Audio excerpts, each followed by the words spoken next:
সরাসরি মুখ্যমন্ত্রী হেল্পলাইন নাম্বারে বাংলার বাড়ি পাওয়ার জন্য কল করেছিলেন, তাদের নামের লিস্ট পাঠানো হয়েছে।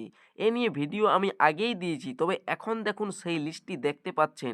এই লিস্টটি আপনারা কিভাবে দেখতে পারবেন, এমনকি মাননীয় মুখ্যমন্ত্রী ঘোষণা করেছিলেন 16 লক্ষ উপভোক্তাকে জানুয়ারি মাসের প্রথম সপ্তাহে টাকা দিয়ে দেবেন এবং বলেছিলেন আরও সেই সঙ্গে অতিরিক্ত 50,000 যারা সরাসরি মুখ্যমন্ত্রী হেল্পলাইন নাম্বারে কল করে অভিযোগ করেছেন তাদেরও টাকা দেওয়া হবে। সেই মতো লিস্ট পাঠানো হলো।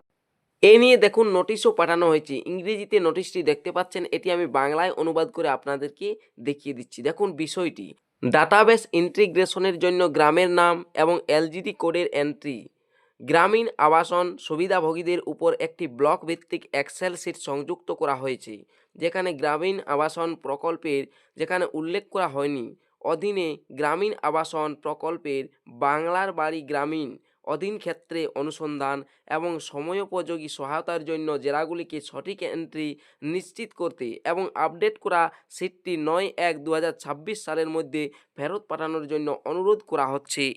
অর্থাৎ বাংলার বাড়ি বা ঘর পাওয়ার জন্য যারা সরাসরি মুখ্যমন্ত্রীর যে হেল্পলাইন নম্বর রয়েছে সেই হেল্পলাইন নম্বরে ফোন করেছিলেন, তাদের নামের লিস্ট পাঠানো হয়েছে, তাদের যাচাইকরণ হবে।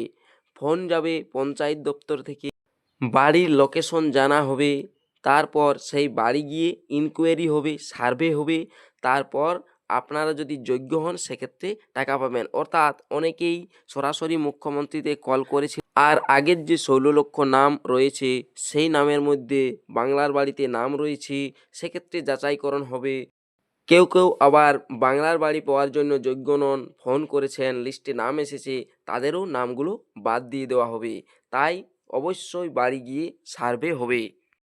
ব্লক ওয়াইজ যে লিস্টটি এখানে পাঠানো হয়েছে, গ্রিভেন্স আইডি লেখা রয়েছে, কমপ্লেনার নেম লেখা রয়েছে, মোবাইল নাম্বার লেখা রয়েছে, ব্লক নেম লেখা রয়েছে, গ্রাম পঞ্চায়েত নেম লেখা রয়েছে। এই লিস্টটি কিন্তু আপনারা কেউ ডাউনলোড করতে পারবেন না কোনো পোর্টাল থেকেই। আর এই যে দিদিকে বলো যে সরাসরি মুখ্যমন্ত্রী অফিসিয়াল ওয়েবসাইট রয়েছে, এখান থেকে কোনোরকম কোনো অপশান থেকেই যে ডাউনলোড করতে পারবেন লিস্টটি তা কিন্তু নয়। এটা কেবলমাত্র পঞ্চায়েতেই পাঠানো হয়েছে।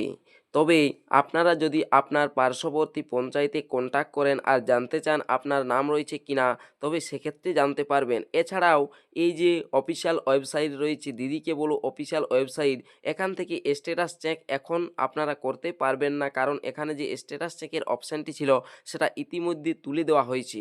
তবে এরপরও আপনারা স্ট্যাটাস জানতে পারবেন কিভাবে না, এই যে সরাসরি মুখ্যমন্ত্রী ফোন নাম্বারটি রয়েছে এই ফোন নাম্বারে কল করবেন, আর যখন বাংলার বাড়ি পাওয়ার জন্য কল করে সেই মোবাইল নাম্বারটা বলবেন, আপনার স্ট্যাটাসটি চেক করে ওনারা আপনাকে বলে দিবেন।